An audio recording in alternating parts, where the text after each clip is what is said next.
প্রথম অগ্রাধিকার হচ্ছে এই বছরে একটা অকাল বন্যার জন্যে আমন ফসলের কিছু ক্ষতি হয়েছিল। এতে করতে গিয়ে আমাদের যেটা খাদ্য নিরাপত্তাতে একটু ঝুঁকির মুখে ছিল, আমরা সেই ঘাটতিটা পূরণের জন্য আমরা ব্যবস্থা করছি। আমরা বিদেশ থেকে খাদ্য আমদানির ব্যবস্থা করছি, অ্যাজ ওয়েল এজ দেশে আভ্যন্তরীণ খাদ্য সংগ্রহ অভিযানও চলছে। এটা প্রথম প্রায়োরিটি। দ্বিতীয় নাম্বার, আমরা এখনও বদলির ব্যাপার বা এগুলির ব্যাপারটা আমরা ধরি না এখনও।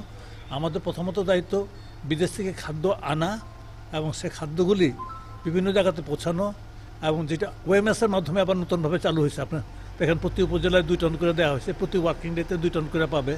এটা বাড়ানো যায় কিনা আমরা চিন্তা ভাবনা করছি।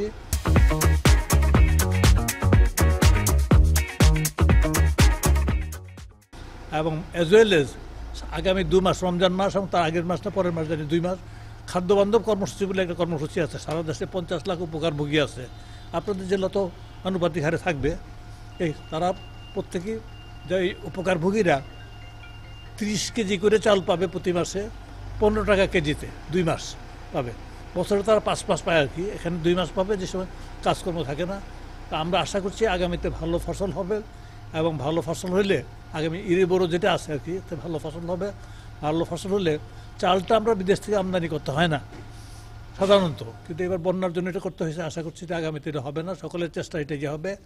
আর যেগুলি বিতরণ কার্যক্রম যেগুলি আছে, ওএমএস বা খাদ্যবান্ধব কর্মসূচি, এগুলি এখানকার স্থানীয় প্রশাসন যারা আছে, খাদ্য বিভাগের লোক যারা আছে, আইন প্রয়োগকারী সংস্থার লোক যারা আছে, তাদের সকলের সম্মিলিত প্রচেষ্টা এটা ভালোভাবে চলবে, এই প্রত্যাশা করছি আমরা।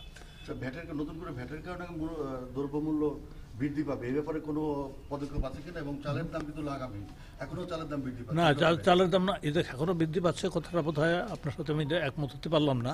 এটা বৃদ্ধি পেয়েছিল, কিন্তু আমরা ওএমএসটা ছাড়ার পরে আমরা করছি। আর বৃদ্ধিটা পেয়েছিল মূলত ফাইন রাইস, যেটা তো ফাইন রাইসের কনজিউমারটা আসলে তুলনামূলকভাবে কম। আর মোটা চাল যেটা, এটা কিছু কম বৃদ্ধি পেয়েছিল। এটা যাতে আরও না পায়, কোনোভাবে না পায়, আরও যাতে কমে, তার জন্য আমাদের আমদানি কার্যক্রম এটার জন্য সহায়ক হবে বলে আমি মনে করছি। ভ্যাটের ব্যাপারটা হচ্ছে কি, এটা সম্পর্কে সরকার চালিত তো রাজস্ব লাগে। তো সুতরাং সরকার চালিত রাজস্ব লাগে, ধরেন খাদ্য এই যে দেয়া হচ্ছে এইভাবে আপনার এত প্রচুর ভর্তুকি লাগে, এটাগুলি কোথাও না কোথাও থেকে আনতে হয় আপনার। সুতরাং এখানে কিছু ক্ষেত্রে এটা করা হয়েছে, এবং আমার মনে হয় না যে এতে করতে যে বড় রকমের অসুবিধা হবে বলে মনে হচ্ছে না।